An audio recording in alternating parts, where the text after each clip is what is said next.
there comes a strange silence after 80. Not the peaceful kind. I'm talking about the silence that waits for you after the phone stops ringing, after the visitors become fewer, after your children start saying, "I'll come next week," and next week quietly becomes next month. One day you wake up, and the house sounds different. The clock becomes louder. The floor creaks harder. Even your own breathing feels like company. Nobody tells you this when you're young. They prepare you for school, for marriage, for work, for raising children. But nobody prepares you for the long hallway of old age, where most doors slowly begin to close. I'm over 80 now, and if I've learned anything, it's this. Living alone is not the hardest part. Living alone comfortably, with peace, with dignity, with emotional survival, that is the real battle. Because after a certain age, comfort is no longer about luxury. It's about not breaking inside your own home.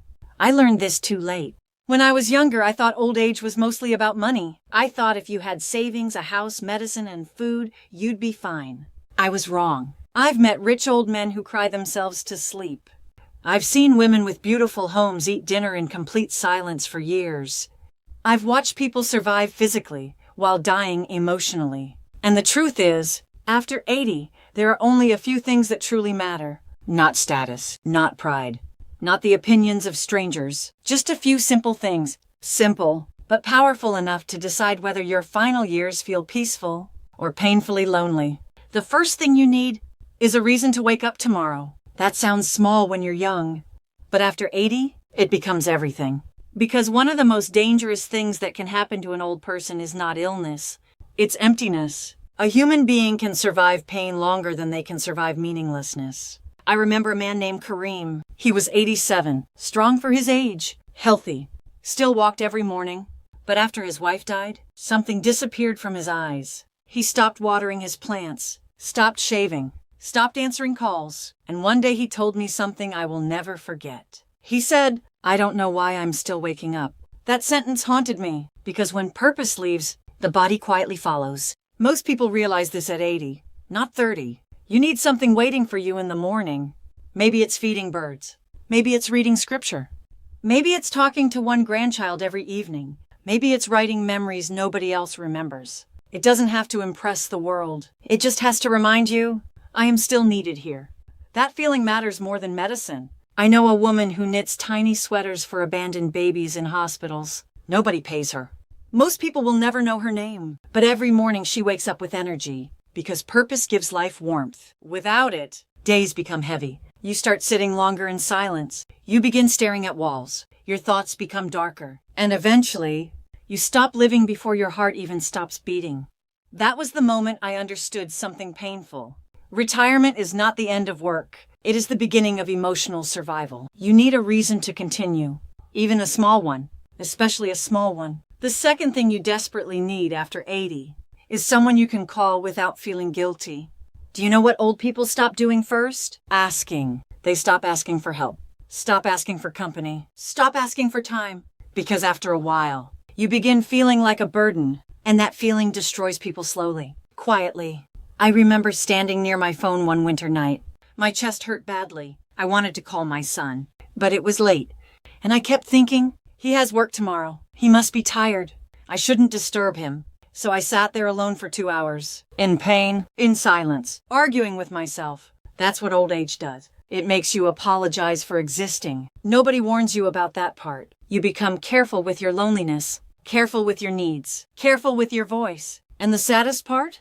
Most elderly people don't want grand gestures. They don't need expensive gifts. They just want to feel like they still matter enough for someone to answer the phone warmly. One call can save a person emotionally. One conversation can stop a terrible night from becoming unbearable. But modern life has become fast. Everyone is busy. Everyone is scrolling. Everyone is chasing something. And old people, they slowly disappear into the background noise of society. I've seen elderly parents rehearse conversations before calling their children, just to avoid sounding annoying. Think about how heartbreaking that is. The people who once stayed awake all night for you now fear interrupting your evening. I learned this too late. After 80, pride becomes dangerous. You must have at least one person you can speak to honestly. One person who makes you feel human again. Not tolerated. Wanted. Because loneliness is not just being alone. Loneliness is feeling emotionally invisible. and invisible people begin disappearing from themselves. The third thing you need is a peaceful relationship with your past. This one took me almost my entire life to understand. Young people think suffering comes from current problems. No. At 80, most suffering comes from old memories that never healed. Regret becomes louder with age. Especially at night, you remember the people you hurt, the love you failed to protect. The moments where your ego spoke louder than your heart. You remember missing funerals because of work, ignoring your parents' calls, choosing money over time, thinking there would always be another chance. There usually isn't. Old age strips away distractions, and when the noise disappears, your memories finally speak. Some people cannot live alone comfortably because their own mind becomes their enemy. I've seen old men stare out windows for hours, not because they enjoy the view, but because they are trapped inside old guilt. One friend told me something painful before he died. He said, "The hardest part of aging is remembering versions of yourself you can no longer fix." That sentence stayed with me because it's true. There are apologies that arrive too late, doors you can never reopen, voices you will never hear again. And after 80, you finally understand how short life actually was. It felt long while living it, but looking back, it feels like one fast train. One moment you're 25 with dreams in your chest. Then suddenly your hands shake while opening medicine bottles. That's why peace matters, not perfection. Peace. You must forgive yourself for being human, for not knowing then what you know now, for making decisions while wounded, immature, angry, afraid, or lost. Otherwise, your home becomes crowded with ghosts, and ghosts make loneliness unbearable. Some nights I sit quietly and think about the people I loved badly. Not because I didn't care, but because I was young and foolish and convinced there would always be more time. There wasn't. Nobody tells you this when you're young. One day your memories become roommates. Choose carefully which ones you feed. The fourth thing you need after 80 is your independence, even small independence, especially small independence. You don't fully understand dignity until you start losing it. The first time someone takes your arm because they think you can't walk properly anymore. The first time someone talks over you in a hospital room. The first time your children discuss your future like you're not sitting there. Something inside you changes. Aging is humbling. Your body begins negotiating with you every morning. Your knees hurt. Your memory slips. Your energy disappears faster. But dependence creates a different kind of pain. A quieter one. I knew a retired teacher named Samuel. Brilliant man. Sharp mind. But after his stroke, he had to ask his daughter for money to buy toothpaste. Toothpaste. One evening he whispered to me, "I feel like I disappeared." That crushed me. Because independence is not about ego. It's about identity. You need to feel capable in some way. Maybe you can still cook your own breakfast. Maybe you can manage your own medicine. Maybe you can clean one small room every morning. Maybe you can still choose your own clothes. These things matter more than young people understand. After 80, every small ability feels sacred. And when people lose all control over their lives, depression enters quietly. That's why you must prepare early. Not just financially, emotionally. Learn how to live simply. Learn how to take care of yourself. Learn how to survive peacefully without depending on constant attention. Because sometimes the people you sacrificed everything for will still be too busy to stay. That truth hurts. But it's real. Children grow up. They move away. Build families. Fight their own battles. And if your entire emotional survival depends on them, old age becomes dangerous. I'm not saying don't love your family. Love them deeply. But never build your final years on expectations. Expectations are heavy, and heavy hearts age faster. I learned this too late. The happiest elderly people I've ever met had one thing in common. They adapted. They accepted reality without bitterness. They learned how to create peace from simple routines. Tea in the morning, a walk near sunset, music from another decade, a clean chair near a window. Simple things, but simple things become holy when you're old. The fifth thing you need after 80 is inner peace with being alone. Not loneliness, aloneness. There's a difference. A painful difference. Some people spend their entire lives running from themselves. Noise, crowds, relationships, television, work, anything to avoid silence. But after 80, silence eventually finds everyone. And if you never learned how to sit with yourself peacefully, old age becomes terrifying. I used to fear empty rooms. Now I understand them. There is wisdom in quietness, but only after you stop fighting it. One night years ago, I sat alone during a power outage. No television.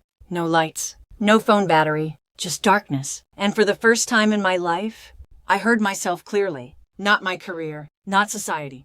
Not expectations. Me. The frightened young man I used to be. The father who made mistakes. The husband who loved imperfectly. The aging man afraid of disappearing. And I cried that night. Not because I was weak, but because I had spent decades avoiding my own soul. Most people realize this at 80, not 30. You must become your own companion. Otherwise, solitude feels like punishment.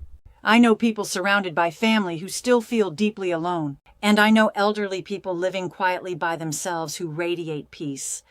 The difference is not the house. It's the relationship they have with themselves. Can you sit quietly without needing distraction? Can you enjoy your own thoughts? Can you forgive your reflection for growing old? That matters. More than people understand. Because beauty leaves, strength leaves, speed leaves, but your inner world stays.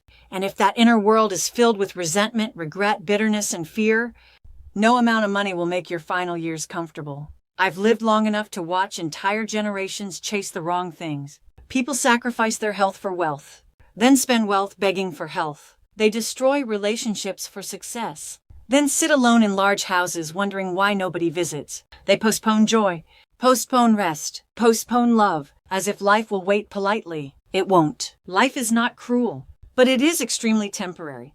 That's the truth old people understand too well. And after 80, you stop caring about pretending. You finally see what matters. Warm conversations, peaceful mornings, a body that hurts a little less today, a familiar voice, a memory that still makes you smile, and dignity. Never underestimate dignity. I've seen elderly people survive terrible illnesses with strength, and I've seen others collapse emotionally after one humiliating moment. Human beings need dignity almost as much as love. That was the moment I understood something painful about aging. The world admires youth, but it abandons wisdom. Old people become invisible in modern society. Their stories ignored, their pain minimized, their existence treated like a waiting room before death. But listen carefully to me. There is something sacred about surviving this long.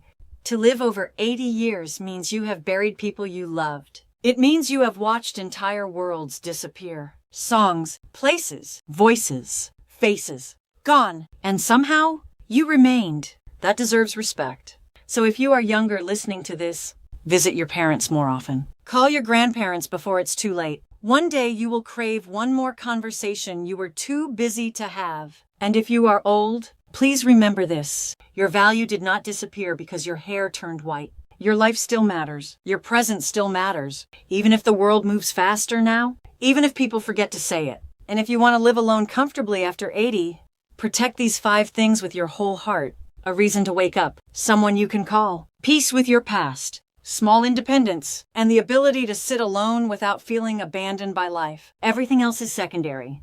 Because in the end, comfort is not softness. Comfort is emotional safety. It is waking up without dread. It is drinking tea without tears. It is sleeping without carrying unbearable regret. I'm old now, older than I ever imagined becoming. And if I could sit beside my younger self for 1 hour, I wouldn't talk about success, or money, or status.